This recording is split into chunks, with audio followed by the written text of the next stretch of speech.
अस्सलाम वालेकुम, welcome to our mummy's kitchen. Setup देख के आपको अंदाजा हो ही गया होगा कि आज हम बड़ी ज़बरदस्त किस्म की चीज़ बना रहे हैं। ये मौसम के हिसाब से हम ये ड्राई फ्रूट्स को मिक्स एंड मैच करके जो चीज़ें बनाते हैं नॉर्मली सबके घरों में बनती हैं ये सर्दी के हिसाब से।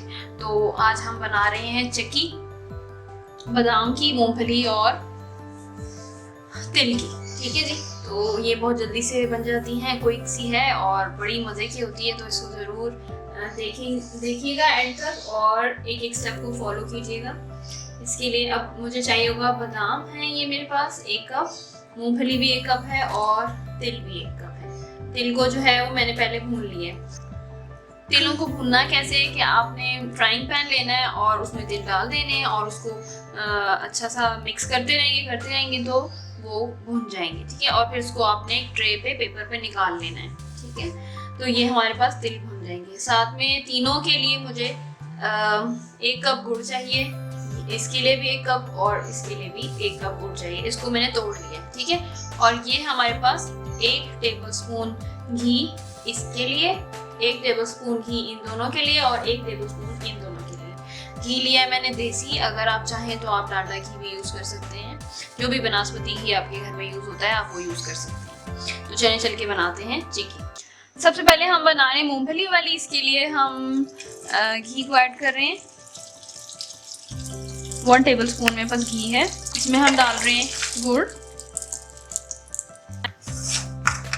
बस अब आपने करना ये आंच हल्की रखनी है, फुल तेज आंच पे आपने नहीं बनाना, एकदम से गुड़ जल जाएगा। ठीक है, और करना ये है कि आपने इसको जो गुठलियां हैं ना इसको बस आपने तोड़ने तक कुक करना है, मतलब ये बिल्कुल टूट जाए, मेल्ट हो जाए गुड़ सारा, इतनी देर आपने इसको कुक करना है। ये देखिए बिल्कुल मेल्ट हो गया है। अब जैसे ही ये सारा टूट जाए और मेल्ट हो जाए तो आपने उस टाइम नोट कर लेना है, तकरीबन 6 से 7 मिनट इसको कुक करना है। और आप ये मैंने पानी रखा है, ये देखिए बाउल में एक पानी रख लेना है। इसमें एक एक ड्रॉप डाल के देखेंगे 6-7 मिनट तक के बाद। तो और जब से वो ड्रॉप ठंडा हो जाएगा आपने उसको निकाल के देखना है कि वो क्रिस्पी है कि नहीं, क्रंची है कि नहीं। ये देखिए ये हो गया 7 to 8 मिनट्स हुए हैं मुझे इसको कुक करते हैं। कलर भी आपने देखा चेंज हो गया। अब हम इसको पानी से निकाल के देखेंगे। ये देखिए ये नहीं हुआ अभी, अब इसको मज़ीद कुक करना है। ये अभी देखिए सॉफ्ट सा ना बिल्कुल, इसको आपने निकाल के देखना है। जब क्रंची होगा ना तब ये रेडी है, तब तक आपने इसको कुक करते रहना है। ठीक है, क्योंकि इसका कोई स्पेसिफिक टाइम इसलिए नहीं है, चेक आपको खुद करना होगा, क्योंकि हर जो गुड़ है ना उसकी अपनी एक कंसिस्टेंसी होती है उसके अंदर वाटर की, तो आपको ये चेक करना पड़ेगा। और समटाइम्स हम बहुत तेज़ आंच पे कर लेते हैं। तो बस करना यही है कि आपने इसको 6 to 7 मिनट्स के बाद ठंडे पानी में डाल के चेक करना है, और जहाँ क्रंच आया बस आपने वहाँ पे ड्राई फ्रूट ऐड कर देना है। ये देखिए आपको आवाज़ आई होगी कि वो बिल्कुल हार्ड हो गया है, क्रंची सा। अब हम इसके अंदर ऐड कर देंगे जो आपका ड्राई फ्रूट है। मैं अभी पहले मूंगफलियाँ कर रही हूँ, और फिर आपने क्या करना है कि किसी बर्तन में घी लगा लेना है या स्लैब पे घी लगा लेना है और इसको मिक्स करके उस पर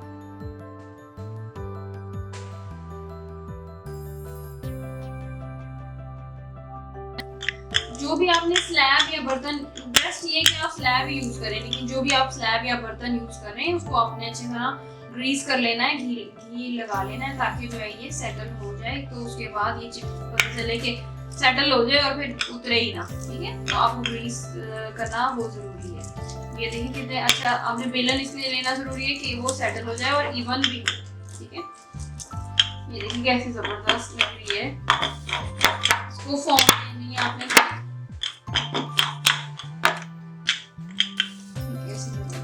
इसको ये करना है अच्छी तरह सेटल करके फिर इसको आपने टक लगा लेने शुरू से। ठीक है, गरम पे ही, क्योंकि अगर ये ठंडा हो गया तो फिर ये इवन होगा।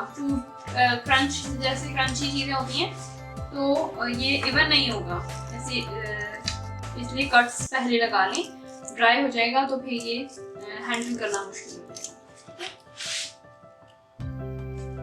इसी तरह हम बाकी भी 2 तरह बना लेंगे, मेल्ट करेंगे पहले और फिर उसकी कंसिस्टेंसी चेक करेंगे और ड्राई फ्रूट ऐड करके इस तरह से